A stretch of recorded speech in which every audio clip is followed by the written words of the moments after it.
بسم اللہ الرحمن الرحیم۔ حضرت ابو ہریرہ رضی اللہ تعالیٰ عنہ پر ارشاد فرماتے ہیں کہ نبی پاک صلی اللہ علیہ وآلہ وسلم نے ارشاد فرمایا کہ مسجد میں نماز ادا کرنا گھر کی نماز سے یا بازار کی نماز سے 25 گنا زیادہ ثواب رکھتا ہے۔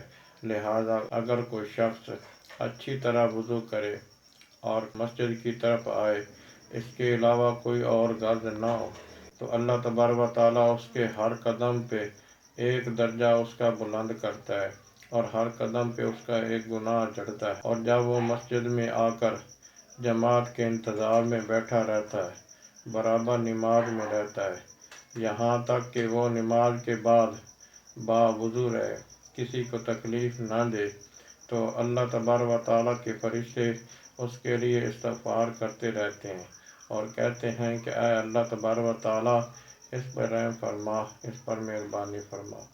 دعا ہے کہ اللہ تبارک و تعالیٰ ہمیں اچھی طرح نماز پڑھنے کی توفیق عطا فرمائے۔ آمین۔